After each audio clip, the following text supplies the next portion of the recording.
Hai semua, salam sejahtera kepada semua pelajar. Jadi untuk hari ini kita akan masuk dalam bab yang baru, yaitu bab 3 berkaitan dengan pentadbiran negeri-negeri Melayu bersekutu.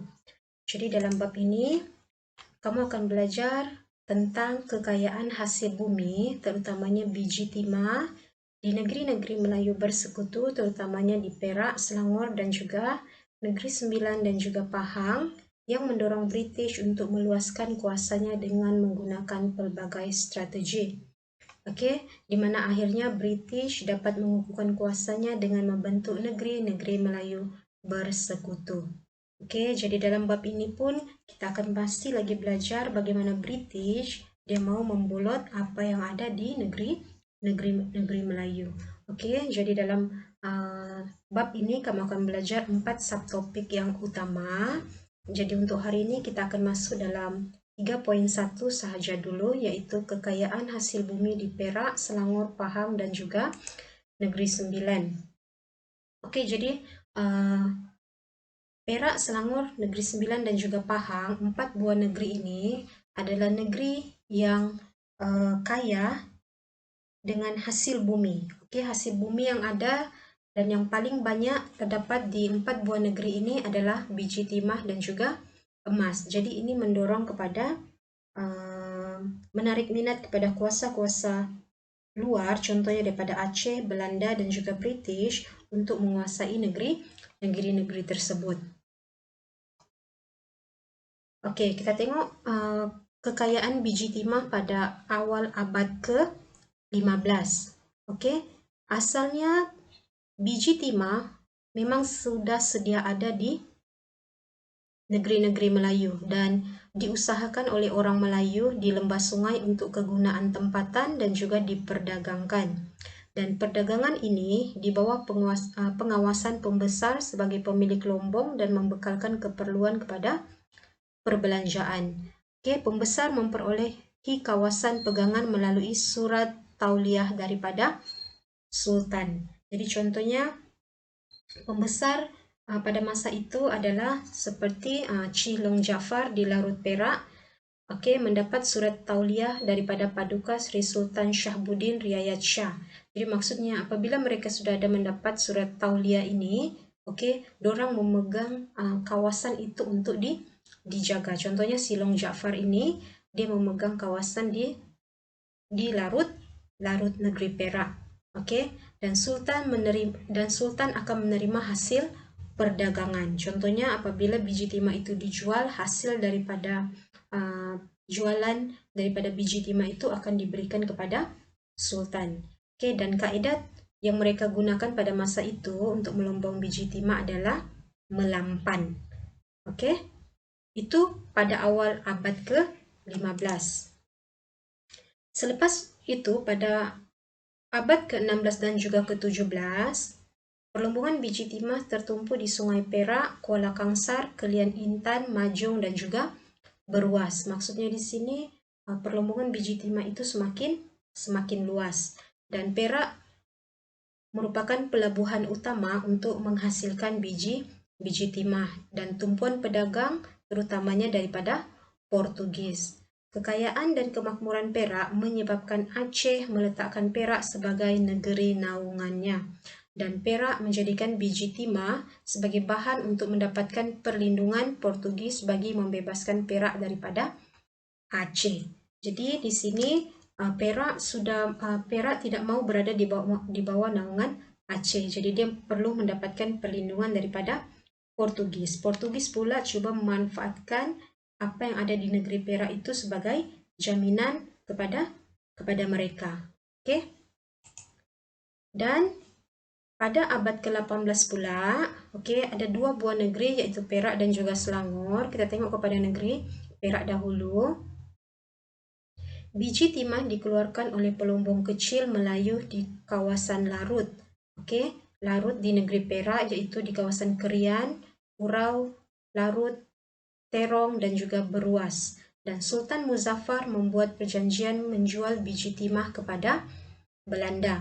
Dan kota Belanda di Pulau Pangkor dibina sebagai gedung menyimpan biji timah yang diperoleh daripada Perak. akhir abad ke-18, hasil perlombongan biji timah itu merosot di negeri Perak akibat aktiviti penyeludupan untuk dijual kepada pedagang British di Pulau Pinang.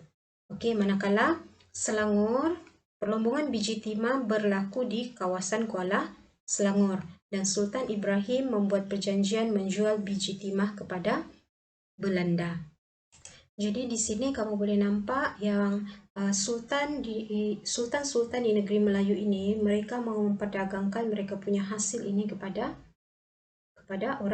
orang luar, daripada Belanda, kepada Portugis. Okey, dan kita akan tengok pada abad ke-19, di mana pada abad ke-19 kekayaan biji timah telah mencapai tahap yang sangat penting.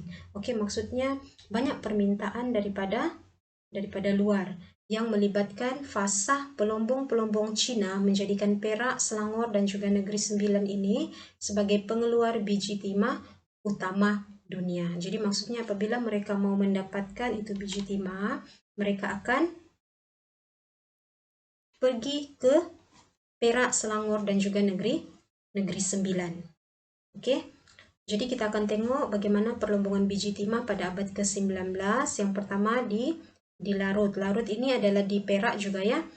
Okey, diusahakan oleh Long Jaafar dan anaknya yaitu Ngah Ibrahim di Kelian Pau dan juga Kelian Baru dengan membawa masuk pelombong Cina. Okey, Kuala Sepetang pula dijadikan sebagai pelabuhan untuk mengangkut biji timah daripada Perak ke Pulau Pinang. Okey, itu di Larut. Di Kinta pula, Kinta pun ini berada di negeri Perak.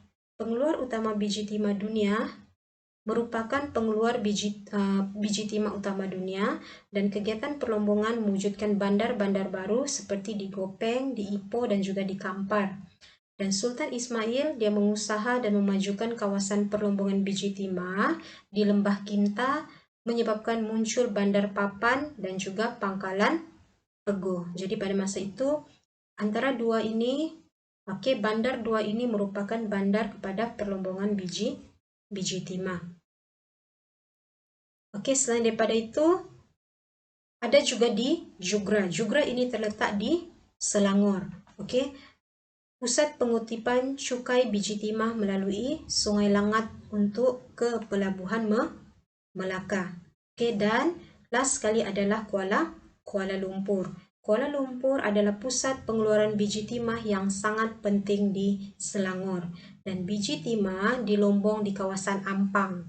Okey, dan kawasan Ampang ni kalau kamu ada belajar geografi, kawasan Ampang ini juga sampai sekarang pun masih lagi wujud. Dan ini mendorong orang Melayu dan orang Cina mendirikan pertempatan. Okey, dan pembentukan bandar Kuala Lumpur yang diambil dari nama Sungai Lumpur, okey, di mana Sungai Lumpur itu dijadikan sebagai mercu tanda kepada Kuala Lumpur. Okey, di mana Sungai Lumpur itu telah diganti nama kepada Sungai Gombak, okey, pada tahun 1875. Jadi kamu sudah boleh nampak bahawa ada kawasan-kawasan di negeri Perak, di Selangor, okey, menjadi tumpuan kepada pedagang dalam aktiviti perlombongan biji timah. Okey, dan last sekali adalah di kawasan Lukut. Okey, diusahakan oleh Raja Busu dengan membawa masuk pelombong Cina, dan Raja Jumaat kemudiannya berjaya menjadikan Lukut sebagai pusat perdagangan biji timah yang terkenal. Dan Lukut diserahkan kepada Sungai Ujung melalui rundingan antara Sultan Selangor bersama pemerintah Sungai Ujung. Dan Selangor menerima Kajang, Semenyih dan Beranang yang sebelum ini di kawasan Sungai Ujung. Okey, jadi kamu boleh nampak bagaimana kekayaan biji timah daripada abad ke-15 hingga abad ke-19 ini dia menarik pelabur-pelabur ataupun menarik orang-orang luar ataupun kuasa-kuasa luar untuk datang ke negeri-negeri Melayu. Okey, dan salah satunya adalah British. Okey, jadi untuk hari ini itu sahaja, dan untuk perlombongan emas kita akan sambung pada kelas akan datang. Okey, itu sahaja dari cikgu. Thank you.